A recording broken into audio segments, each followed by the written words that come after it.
तो यह एक बहुत ही साधारण सवाल है। एक घटना के प्रतिकूल संयोगानुपात 2:3 है, तो उसके घटने की प्रायिकता क्या होगी?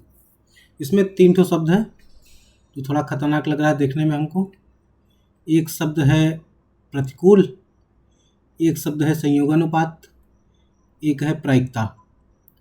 अपने को प्रायिकता के बारे में पता है, प्रायिकता तो किसी लड़की का नाम मे बी।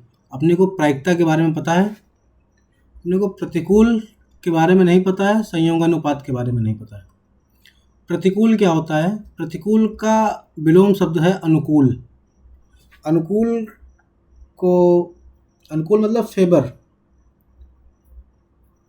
एडाप्टेशन जो वर्ड होता है उसका मतलब होता है अनुकूलता। तो जो चीज़ एडाप्ट कर ली गई है वो अपने अनुकूल है, मतलब जो अपने अनुकूल है वही अडॉप्ट की जाती है। तो अनुकूल मतलब जो राइट है, जो साथ में चल रहा है। प्रतिकूल मतलब अपोजिट होता है कि यह कार्य मेरे प्रतिकूल नहीं है, मतलब कि ये काम मैं नहीं कर पाऊँगा ना, मतलब मैं चाह नहीं रहा हूँ कि ये काम करूँ। ठीक है। अनुकूल मतलब जो आदमी जो जब सारी घटनाएं, सारी स्थितियाँ उसके पक्ष में हो तो वो अनुकूल होता है। ठीक है। गणित की भाषा में इसका क्या अर्थ है? वही अर्थ है जो सामान्य भाषा में। प्रतिकूल मतलब अपोजिट, मतलब कि नहीं के संदर्भ में है, नो के सेंस में। जैसे प्रायिकता में हम लोग देखते हैं ना कि बारिश होगी कि नहीं होगी, तो होगी तो यस है, नहीं होगी तो नो है। तो ये उस नो के संबंध में है कि घटना के नहीं होने के रेफरेंस में जो वर्ड है वो प्रतिकूल है। संयोगानुपात क्या है? ये बढ़िया चीज़ है। संयोगानुपात क्या होता है कि जैसे कि प्रतिकूल संयोगानुपात मतलब होता है कि उल्टा संयोग, उल्टा अनुपात, मतलब कि नहीं होने का जो अनुपात है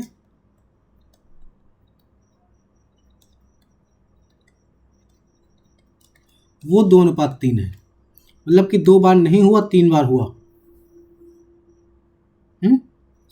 ये क्या बोल दिए? सही बोल रहा है। अनुकूल संयोगानुपात अगर दिया हो,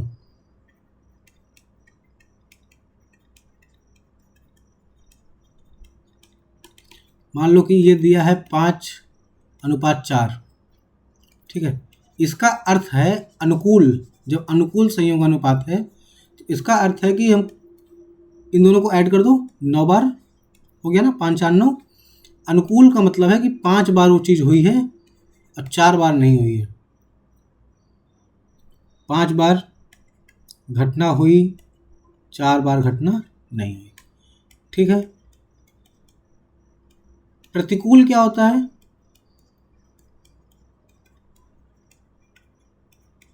प्रतिकूल मतलब होता है, अगर प्रतिकूल संयोगानुपात मतलब समझो कि 7:3 है किसी घटना के लिए, टोटल मतलब कि 10 बार ये घटना, टोटल मतलब 10 बार काम किया गया है, जिसमें से 7 बार नहीं हुआ है, 3 बार, मतलब 7 बार और 3 बार का है ये। जो प्रतिकूल है इसका मतलब जो पहला वाला है ये उल्टा दिखा रहा है, मतलब ये नो को इंडिकेट कर रहा है, और जो दूसरा वाला है ये यस को कर रहा है। ठीक है। अनुकूल संयोगानुपात क्या होता है कि पहला वाला यस को करता है, दूसरा वाला नो को करता है। पहले यस फिर नो। और प्रतिकूल संयोगानुपात क्या है कि पहले नो फिर यस, और दोनों क्या है कि दोनों को ऐड कर देंगे तो हमको टोटल पता चल जाएगा कि टोटल कितनी बार हुआ है। जैसे हम लोग पासा फेंक रहे थे तो हम 6 बार फेंक रहे थे, तो टोटल 6 बार। मान लो उसमें अनुकूल संयोगानुपात ढूंढे हम किसी नंबर का, मान लो 4 आने का, तो 6 बार में अगर एक बार 4 आया है, पासा जब फेंका जा रहा था उसमें अनुकूल ढूंढा जाए 4 के लिए, 4 कितनी बार आता था? एक बार। तो एक बार यस ना, और 5 बार नो। तो ये जो है 4 के लिए अनुकूल संयोगानुपात। ठीक है। अगर हम 4 के लिए प्रतिकूल लिखें पासा फेंकने वाले एग्जाम्पल में, तो 6 बार अगर हम फेंक रहे हैं तो हम क्या था हमारा कि एक बार सब आया था। ठीक है। 4 के लिए हम लिख रहे हैं तो प्रतिकूल कितना हो जाएगा? 4 तो खाली एक बार आएगा ना, एक ये हो गया, और 5 बार नहीं आएगा। तो प्रतिकूल जब है तो नहीं वाला पहले और आने वाला बाद में, अनुकूल जब है तो आने वाला पहले और नहीं वाला बाद में। बस ये हमको समझना था इसमें। ठीक।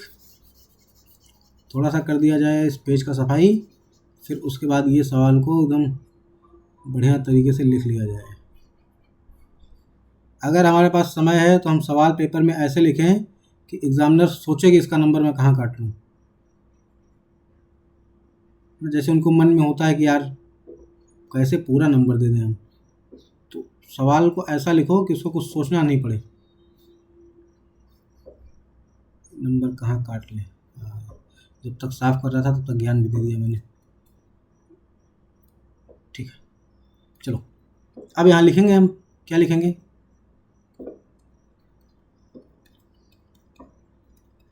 दिया गया है, एक का चीज दिया गया है इसमें, प्रतिकूल संयोग अनुपात, बस वही लिख दूं, प्रतिकूल संयोगानुपात बराबर 2:3।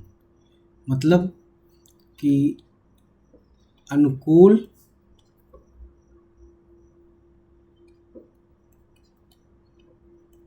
घटना की संख्या कितनी हो, हमसे क्या पूछा है? तो घटने की संख्या मतलब अनुकूल होने की, प्रतिकूल मतलब उल्टा, घटने की संख्या मतलब वो हमारे अनुकूल हो जाए, मतलब वो काम हो, यस यस वाला, तो यस के लिए पूछा है। तो अनुकूल घटना की संख्या कितनी है इसमें? देखो ये प्रतिकूल संयोगानुपात है, प्रतिकूल मतलब उल्टा होता है, मतलब कि पहला वाला क्या दिखाएगा? पहला वाला नो दिखाएगा, दूसरा वाला क्या दिखाएगा? दूसरा वाला यस दिखाएगा। मतलब कि 2 बार 5 बार टोटल हुआ है, जिसमें से 2 बार घटना नहीं हुई है और 3 बार घटना यस हुई है। तो अनुकूल, अनुकूल मतलब होता है फेवर, फेवर में, अपने फेवर में, जो चीज़ के लिए हम देख रहे हो उस फेवर में। तो घटने के फेवर में अनुकूल घटना है, कितनी बार ये हुई है घटना? 3 बार। ठीक, और क्या है? और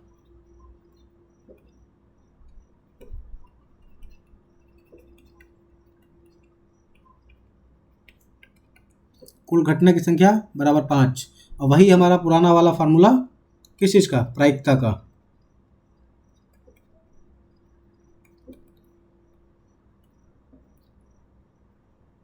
अनुकूल घटनाओं की संख्या बटे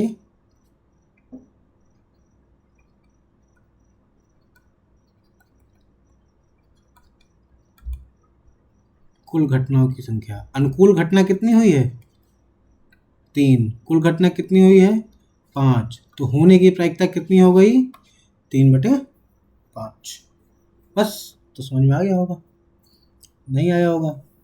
कैसे नहीं आया होगा जी, आ गया होगा इतना आराम से। तो चलिए अब इसमें पेज जोड़ा जाए और किया जाए अगला वाला प्रश्न। तो अगला प्रश्न हमारा है बहुत आसान वाला, हाँ ये वाला 10 वाला। ये वाला था कि 1 minus tan square 45 degree upon 1 plus tan square 45 degree. हमको डिग्री हमेशा लगाना है, हाँ डिग्री हम लोग नहीं बोलेंगे, नहीं तो हो जाएगी दिक्कत। अच्छा, इसके लिए क्या चाहिए हमको? tan 45 की वैल्यू चाहिए। ठीक है, tan 45 की वैल्यू क्या होती है? ये 1 होती है। ठीक, 1 माइनस 1 का स्क्वायर, 1 प्लस 1 का square, 1 minus 1 upon 1 plus 1, 0/2 is equal to 0. That is the answer of this question, 1 minus tan square 45 degree upon 1 plus tan square 45 degree. That was much easy. Now we'll move to the next. हाँ, next वाला क्या था? ये हो गया, हो गया।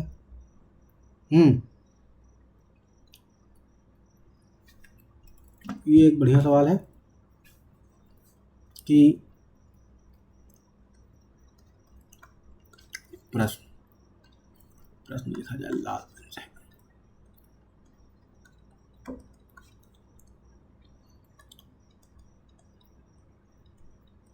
550 घन सेंटीमीटर लोहा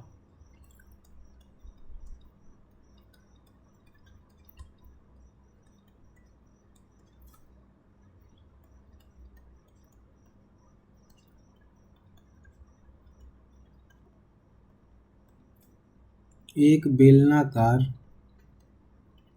सरिया बनाया जाता है।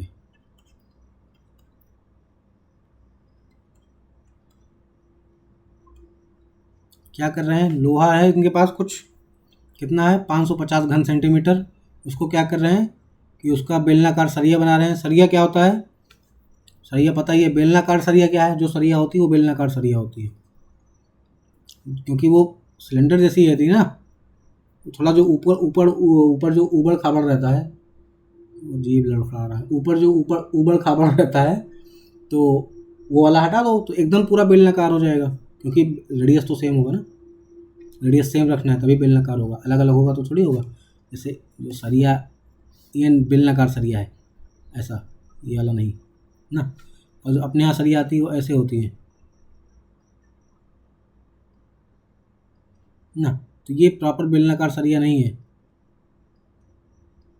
प्रॉपर वाली ये है, ये वाली एकदम ऐसा पतली सी। बस आगे क्या कह रहे हैं इसमें? आगे कहा जा रहा है कि यदि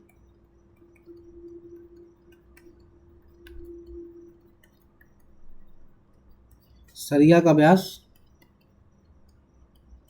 1 सेंटीमीटर है तो सरिया की लंबाई ज्ञात करो।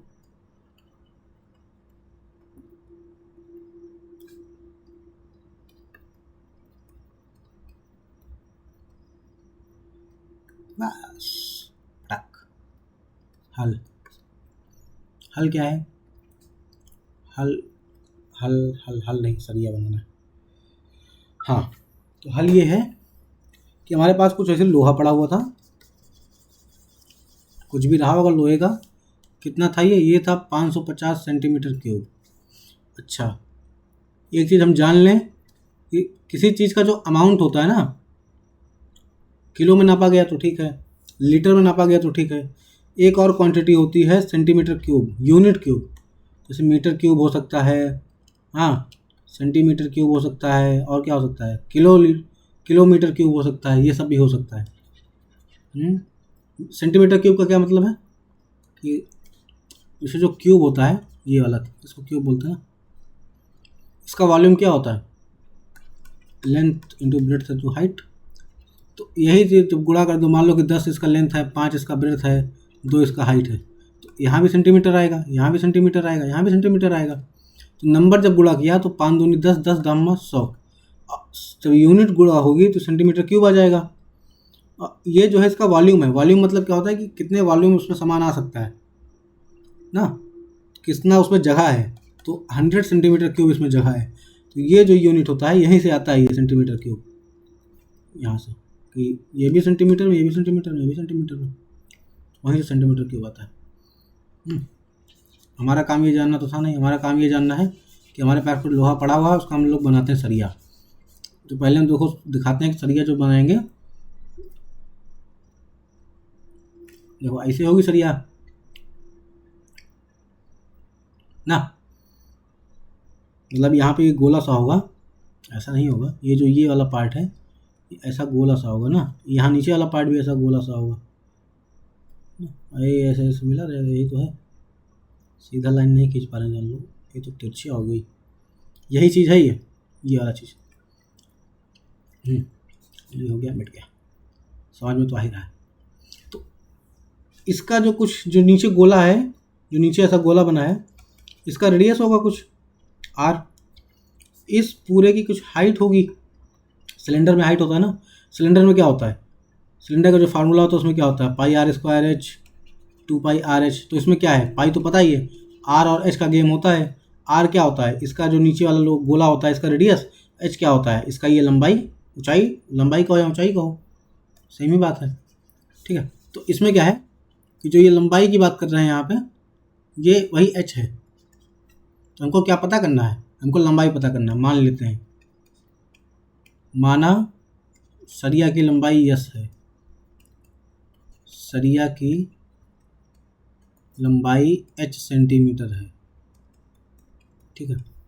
अच्छा, हमारे पास कुछ सामान है लोहा, उसको हम पिघला के एक नया चीज़ बना दें, तो लोहा का जो वजन रहेगा, उसका जो वॉल्यूम रहेगा, जैसे अभी हम बताए कि किलो में भी नापा जाता है किसी सामान के अमाउंट को, और सेंटीमीटर क्यूब में भी नापा जाता है। तो ये एक तरीके से वजन वाला कॉन्सेप्ट है, इसको ऐसा समझ लिया जाए। जैसे वजन है, जैसे आटा है, 1 किलो आटा, अगर उसको हम पन्नी में रखेंगे तब भी वो ऐसा रहेगा। उसको हम एक सिलेंडर में भर देंगे तब भी वो 1 किलो रहेगा। आटा जितना अंदर का जो आटा है, सिलेंडर का वजन नहीं आटे का, वो तो 1 ही किलो रहेगा ना। इसका मतलब कि ये सेंटीमीटर क्यूब जब लोहा था, चाहे ऐसे कोई लोहा रहा हो, ये ऐसा गोला सा कुछ, तब भी ये 550 सेंटीमीटर क्यूब ही था। इसको जब हम इस तरह इसको ट्रांसफॉर्म कर दिए, ऐसा एक सरिया बना दिए इसका सिलेंडर शेप का, तब भी जो इसका वॉल्यूम होगा ना वो 550 सेंटीमीटर क्यूब ही होगा। यही इसमें एक लाइन का कॉन्सेप्ट है। ठीक है, बस क्या बोल गए नहीं समझ में आया। अभी हम बताए कि जो किलोग्राम वाला कॉन्सेप्ट है वो मिलता जुलता कॉन्सेप्ट है इससे, सेंटीमीटर क्यूब से। घन सेंटीमीटर का मतलब घन मतलब क्या होता है, क्यूब होता है ना, तो यही सेंटीमीटर क्यूब या मीटर क्यूब भी हो सकता है, किलोमीटर क्यूब भी हो सकता है, कुछ भी हो सकता है। लेंथ का कोई भी यूनिट हो सकता है, ये सब लेंथ की यूनिट है ना, मीटर सेंटीमीटर किलोमीटर।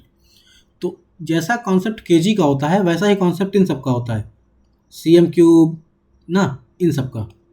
ठीक है, तो हम क्या कह रहे हैं कि आटा चाहे हम पन्नी में रखें, पन्नी को चाहे ऐसा चौकोर सा बना दें पन्नी में भरने के बाद, और चाहे उसको लंबा सा बना दें, आटा रहेगा 1 किलो, मतलब उसका वजन नहीं चेंज होगा। तो उस कॉन्सेप्ट से इसका जो वॉल्यूम है ना, वॉल्यूम नहीं चेंज होगा। चाहे ये हमारे पास लोहा पड़ा हुआ था, मान लो ऐसे ऐसे कुछ पड़ा रहा होगा लोहा, इसको हम चेंज कर दिए इसमें, तो इसका वॉल्यूम और इसका वॉल्यूम, मान लो इसका वॉल्यूम B1 है, इसका वॉल्यूम B2 है, तो B1 बराबर B2 होगा। बस ये मैं कहना चाह रहा हूँ। आई बात समझ में? बस मतलब कि जो 550 घन सेंटीमीटर है ये नहीं बदलेगा, ये यही रह जाएगा। उसका हम चाहे सरिया बना लें, चाहे इसका घन बना लें, चाहे इसका क्यूब बना लें, क्यूबाइड बना लें, स्फीयर बना लें, सर्कल बना लें, कुछ भी बना लें, उसका जो वॉल्यूम है वो यही रह जाएगा। बस यही इसका कॉन्सेप्ट था। और फिर आगे करते हैं। माना सरिया की लंबाई S सेंटीमीटर है, तो दिया हुआ है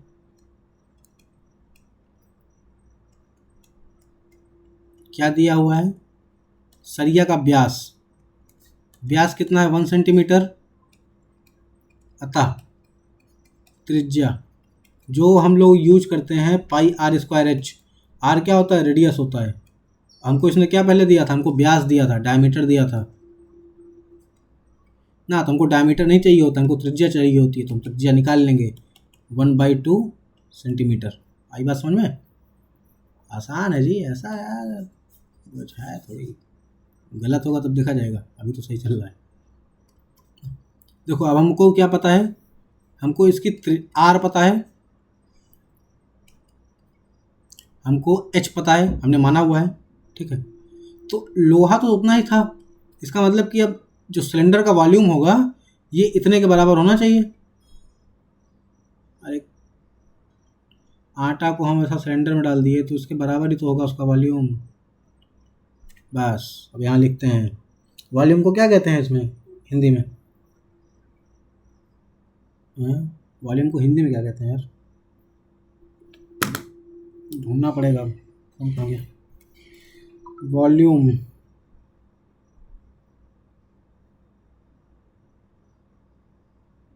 वॉल्यूम इन हिंदी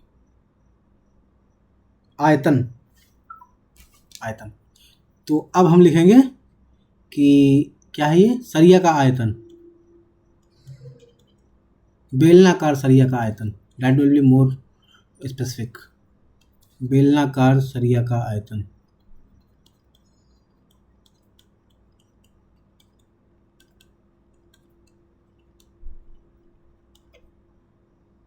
अब ये किसके बराबर होगा, ये होगा लोहे के आयतन के बराबर, बराबर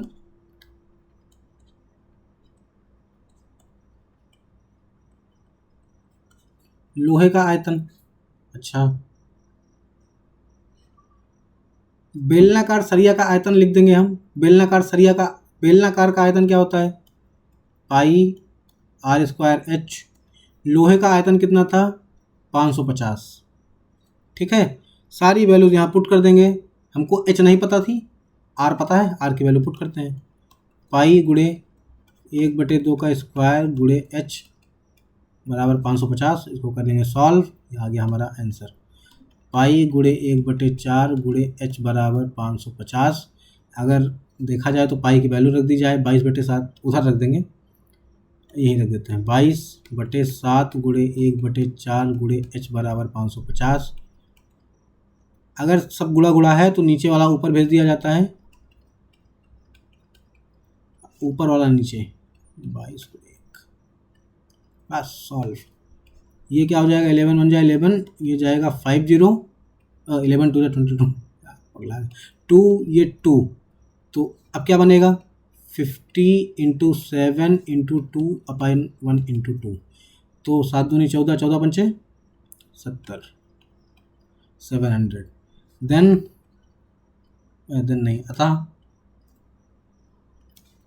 चला कोई हिंदी निष्ठ आदमी को मिल गया चेक करने के लिए, तो जो है काट ही देंगे। अतः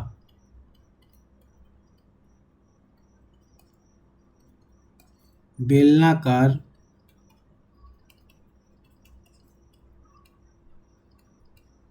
सरिया की लंबाई 700 सेंटीमीटर है।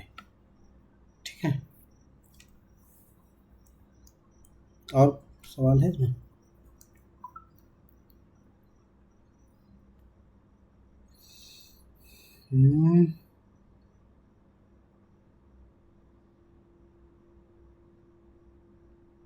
और नहीं है। ठीक है, हाँ एक चीज़ और छोटा सा हमको बताना है कि जैसे हम किसी चीज़ की प्रोबेबिलिटी निकालते हैं ना, प्रोबेबिलिटी का है, नोट टाइप का है, मान लो हम पानी बरसने की प्रोबेबिलिटी निकालें, पानी बरसने की राइट, मान लो ये कुछ भी आई, कुछ भी मान लो कि x आई। ठीक है, समझ में आ रहा है? मान लो ये हम मान रहे हैं कि पानी बरसने की प्रायिकता जो है x है, पता है पानी नहीं बरसने की प्रायिकता क्या होगी?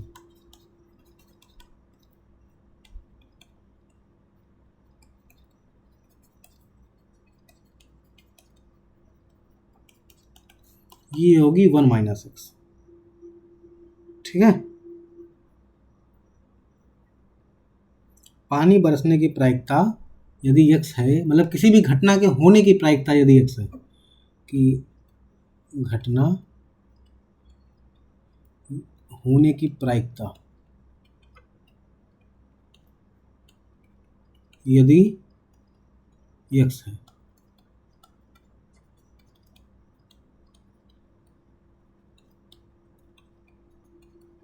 तो नहीं होने की प्रायिकता कितनी होगी? वो होगी 1 - x। ठीक है, बस ये एक कॉन्सेप्ट का था, हल्का सा नोट्स है बस। और कुछ जो भी डाउट्स हो आप भेजते रहें, करते रहें, हो जाएगा बढ़िया। ठीक, डन।